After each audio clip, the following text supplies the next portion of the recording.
4.1 के आइए दूसरे सवाल पर हम बात करते हैं। ठीक, दूसरा सवाल कह रहा है निम्न स्थितियों को द्विघात समीकरणों के रूप में निरूपित कीजिए। तो स्थितियां दी गई उसको द्विघात समीकरण के रूप में लिख देना, हल नहीं करना है, केवल द्विघात समीकरण के रूप में लिख देना है। ठीक ठीक, पहला सवाल कह रहा है एक आयताकार भूखंड का क्षेत्रफल 528 मीटर स्क्वायर है। क्षेत्रफल की लंबाई चौड़ाई के दुगने से एक अधिक है। तो हमें भूखंड की लंबाई और चौड़ाई ज्ञात करनी है। तो ये जो स्थिति दिया है इसको द्विघात समीकरण के रूप में लिखना है। ठीक, तो भूखंड आयताकार भूखंड का क्षेत्रफल है 528 मीटर स्क्वायर। क्षेत्रफल की लंबाई जो है चौड़ाई से दुगने से एक अधिक है। ठीक, तो आइए मान लिया जाए लंबाई चौड़ाई के दुगने से अधिक है ना, तो मान ले, क्या मान ले कि माना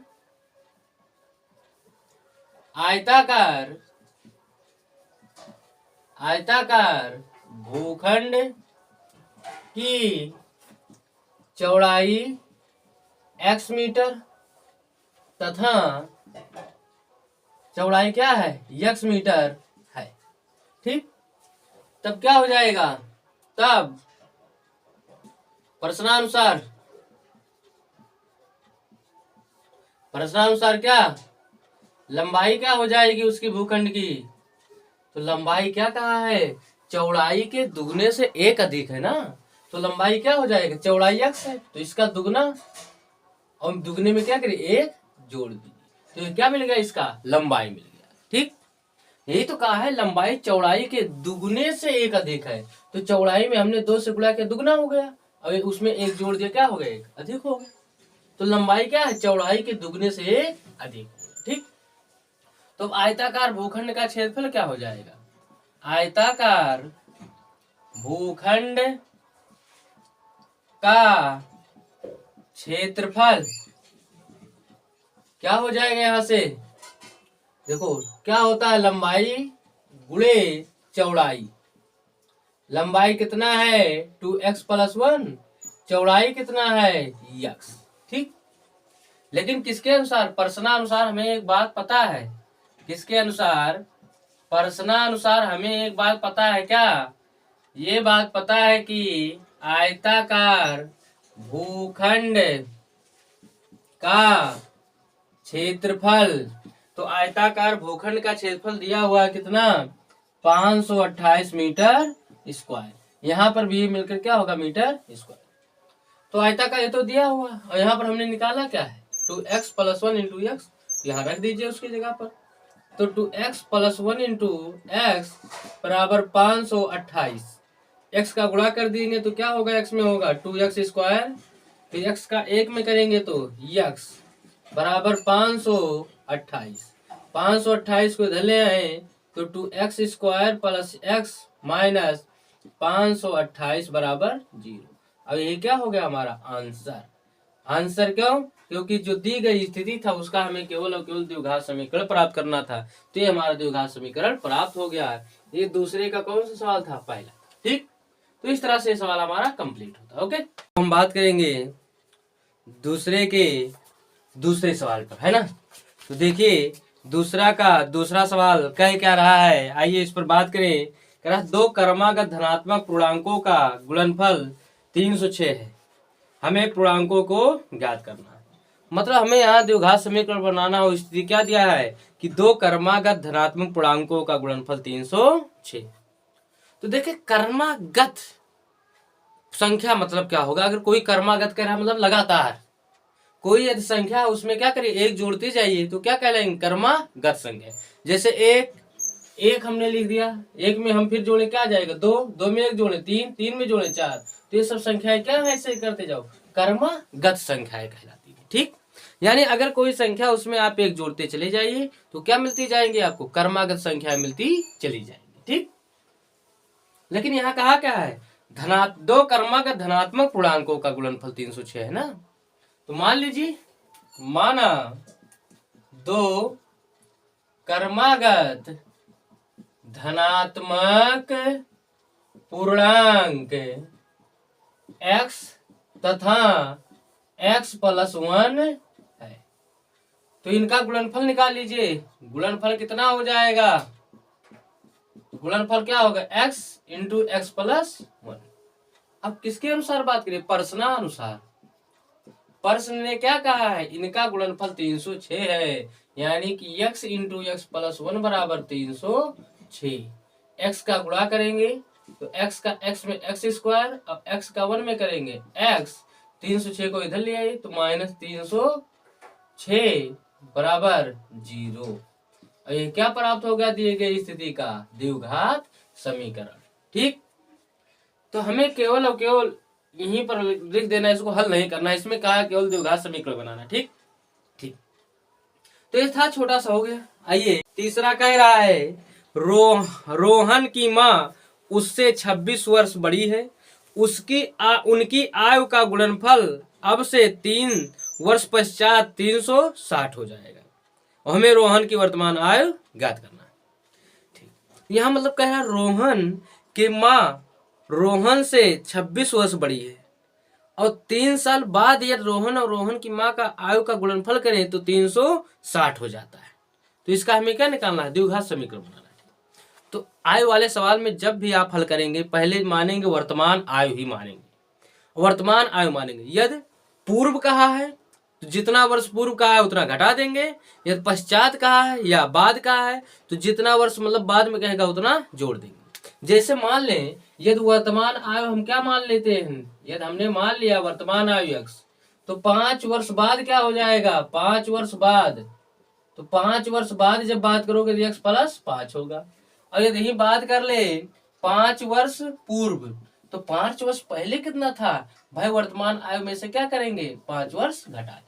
ठीक, तो यही बात आप इसमें याद रखिए और ज्यादा कुछ ध्यान देने की आवश्यकता नहीं। ठीक ठीक, तो आइए अब सवाल पर बात करें। आइए, तो इसमें मान लीजिए रोहन की माँ की जो आयु है रोहन से 26 वर्ष बड़ी है। तो मान लीजिए कि माना रोहन का वर्तमान आयु बराबर x वर्ष। यदि रोहन का वर्तमान आयु x वर्ष है तब रोहन के माँ का वर्तमान आयु क्या होगा? तब रोहन के माँ का वर्तमान आयु क्या हो जाएगा? यानी रोहन की माँ रोहन से 26 वर्ष बड़ी है तो रोहन की माँ का वर्तमान आयु हो जाएगा x प्लस 26 वर्ष। ठीक, अब इसने कहा है कि अब से मतलब 3 साल बाद उनके आयु का गुणनफल 360 होगा ना। तो पहले 3 साल बाद इनका क्या निकाल लीजिए? आयु निकाल लीजिए, तब तो हम उनका गुणनफल करेंगे, है कि नहीं है? तुम निकाल लीजिए रोहन का 3 साल बाद आयु। तो रोहन 3 साल बाद कितने वर्ष का हो जाएगा? अभी x है तो 3 साल बाद x प्लस 3 वर्ष का हो जाएगा, x प्लस 3 वर्ष। ठीक, तो रोहन के माँ का 3 साल बाद आयु, तो रोहन के माँ का 3 साल बाद आयु क्या होगा? अरे भाई अभी x प्लस 26 है तो 3 साल बाद कितना हो जाएगा? x प्लस 26 प्लस 3, यानी कि x प्लस 29 वर्ष हो जाएगा। ठीक, रोहन की माँ का 3 साल बाद आयु। तो किसके इनका गुणनफल निकाल लीजिए। किनका? 3 साल बाद रोहन और रोहन के माँ की आयु का गुणनफल निकालेंगे तो क्या हो जाएगा? x plus 3 into x plus 29। तो किसके अनुसार बात करिए? प्रश्नानुसार। प्रश्नानुसार क्या कहा है? इनके जो आयु का गुणनफल है 3 साल बाद वो कितना हो जाता है? 360।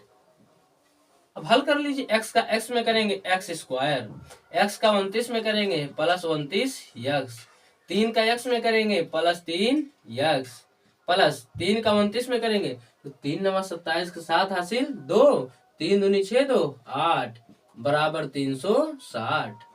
360 को इधर ले आइए, x स्क्वायर 29 और 3 हो जाएगा 32 x प्लस 87 माइनस 360 बराबर 0। तो यहाँ घट जाएगा और घटने के बाद 360 बढ़ा है तो चिन्ह उसी का आएगा। तो 360 में से हम 87 घटाए क्या हो जाएगा, 0 में से नहीं, एक उधार ले लिया 10 हो गया, 10 में से 7 गया 3, यहाँ 5 बचा, उधार ले लिया 15 में से 8 गया 7, और यहाँ 2 बचा। यानी कि x² प्लस 32x माइनस 273 बराबर 0। ये क्या प्राप्त हो गया आपका, द्विघात समीकरण। ठीक, और ये क्या हो गया आपका आंसर। ठीक, तो इस तरह से सवाल नंबर तीसरा भी आपका कंप्लीट हो जाता है। ठीक, दूसरे के चौथे नंबर सवाल पर हमारे बात करते हैं। क्या कह रहा है, एक रेलगाड़ी 480 किलोमीटर की दूरी समान चाल से तय करती है। यदि इसकी चाल 8 किलोमीटर पर आवर कम होती तो वह उसी दूरी को तय करने में 3 घंटा अधिक समय लेती। ठीक, हमें रेलगाड़ी की चाल ज्ञात करनी, तो जो दी गई स्थिति इसका द्विघात समीकरण बनाना है। जो ज्ञात करना होता है उसी को ही हम क्या मान लेते हैं, x। ठीक, तो यहाँ पर हमें चाल ज्ञात करनी, इसका मतलब कह रहा है कि 480 किलोमीटर की दूरी तय करती है और जो चाल को 8 किलोमीटर पर आवर कम कर दिया जाता है तो 3 घंटा ज्यादा समय लेता है। ठीक, तो यानी इसमें समय को ही आगे निकाला जाए, फिर बात करते हैं। तो मान लें यहाँ पर कि माना रेलगाड़ी का चाल x किलोमीटर पर आवर है। ठीक है, तो चाल निकाल लीजिए, या जब x किलोमीटर आवर तो कितना, तब भी तो दूरी उतने ही तय करती है, कितना 480 किलोमीटर। तब रेलगाड़ी को कितना, तब 480 किलोमीटर दूरी तय करने में लगा समय, तो समय मान लीजिए कितना है, t1 कितना हो जाएगा, चाल बराबर दूरी बटे चाल हो जाएगा। अब ये कहाँ से आया है, एक फार्मूला होता है कि चाल बराबर दूरी बटे समय, है ना, तो यहीं से आया। क्रॉस गुणा कर देंगे समय बराबर दूरी बटे चाल नहीं हो जाएगा। तो मान लिया हमने t1, तो दूरी कितना 480 और चाल कितना है x। ठीक, दूसरी बात क्या है कि जब चाल 8 किलोमीटर पर आवर कम कर दिया जाता है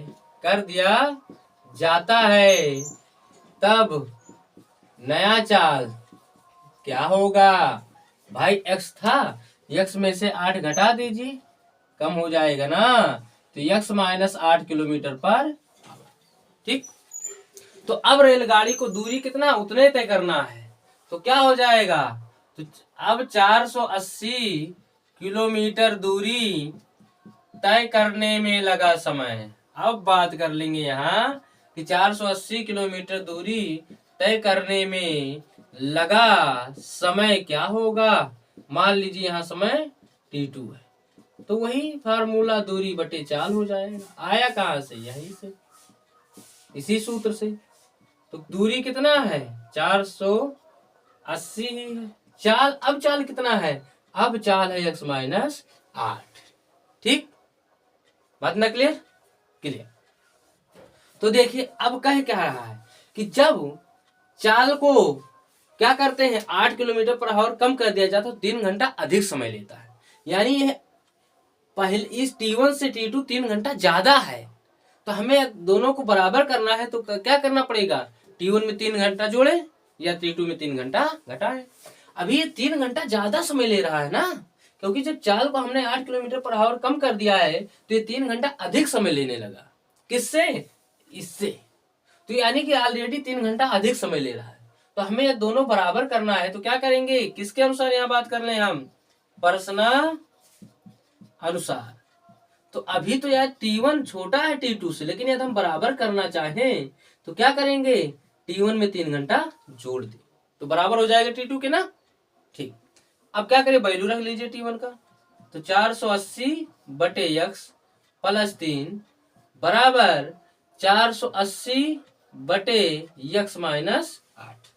ठीक, अब आइए यही साइड में हल कर ले, जगह की कमी पड़ी गई है इस वजह से इधर है, तो x वाले को उधर ले जाए, तो क्या हो जाएगा पूरा पूरा 480 बटे यक्स माइनस 480 बटे यक्स माइनस 8 और 3 को इधर पक्षांतर कर दो -3। 480 कॉमन ले लेते हैं तो बचा क्या 1/x माइनस 1/x माइनस 8 बराबर -3। अब यहाँ एलसीएम अगर लेंगे तो क्या हो जाएगा यक्स और x माइनस 8 ही होगा।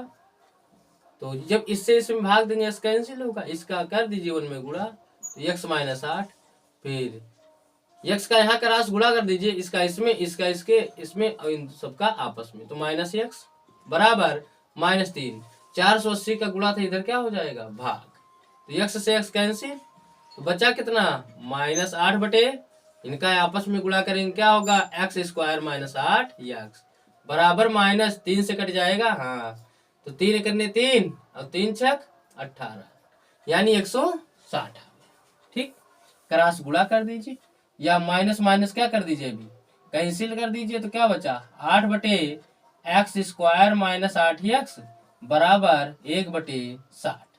क्रॉस गुणा कर दीजिए तो क्या हो जाएगा 160 गुणे 8 बराबर x² माइनस 8 यक्स।